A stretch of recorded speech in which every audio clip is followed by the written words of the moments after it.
In the fall of 2025, a shocking incident rocked the British media.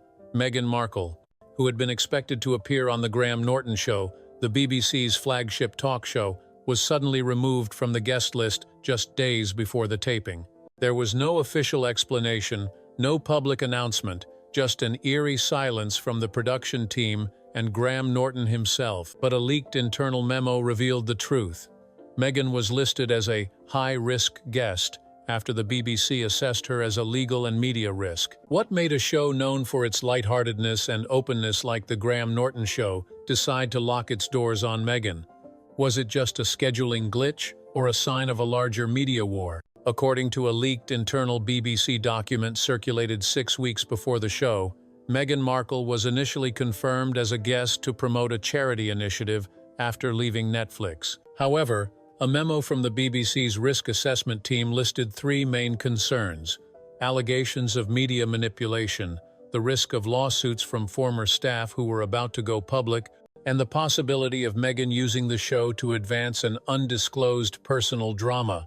The document marked Meghan as a high-risk guest, raising concerns among the production team that she was not just there for a chat, but to carry out a carefully planned media campaign. When we read the words "unverified former staff," it was like a cold shower in the room, said an unnamed production staffer. Everything changed immediately. Tensions rose when Meghan's team sent in an interview script that did not match what had been agreed. She proposed a light-hearted conversation about bias in the British media, with a story involving Reese Witherspoon, an American actress who was invited to royal charity events in 2019 and 2020. Meghan's expected line: "It's funny how some women get a soft landing while others are lynched by the media." While not directly named, producers quickly realized the target was Kate Middleton and Reese Witherspoon, suggesting that they were favored by the royal family while Meghan was attacked. Meghan wasn't trying to tell a joke, a source said. She wanted to turn her guest spot into a platform for a media war. Graham Norton, known for keeping the show light and balanced, called the BBC's legal department directly, declaring, "If she uses this spot to attack anyone else, we won't air it." The decision to cancel wasn't limited to the BBC.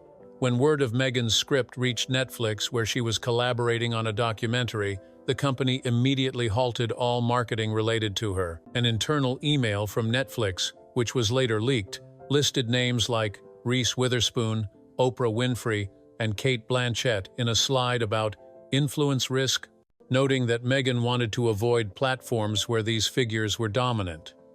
This led producers to suspect that Meghan was deliberately isolating other powerful women to bolster her own image. Meanwhile, Reese Witherspoon, aware of Meghan's intentions, sent a stern memo to Netflix, demanding that her name not be used in any projects involving Meghan. This action not only damaged Meghan's standing, but also caused Netflix to reconsider future collaborations with her. Following the incident, Meghan was reportedly preparing a self-produced podcast, tentatively titled "The Seat I Never Got," in which she would narrate her own story. However, the incident has severely damaged her image, not only with the BBC but also in Hollywood. Netflix, concerned about legal risks and opposition from stars like Reese Witherspoon, has put Meghan's projects on hold. Meanwhile, Reese Witherspoon has secured a deal to produce a series about women in leadership, which coincidentally launched at the same time as Meghan's promotional plans, overshadowing her efforts.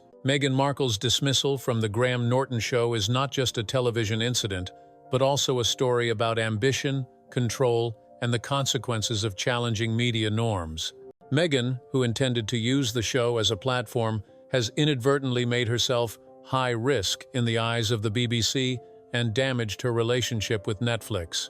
The incident has exposed the fragility of public image, especially when a celebrity seeks to control the narrative rather than play into it. While Graham Norton's red chair continues to host stars willing to laugh and be open, Meghan's story is a reminder that, in the media world, power comes not from imposing, but from honesty and connection. Can Meghan reclaim her shine, or will she continue to be marginalized by the decisions of yourself?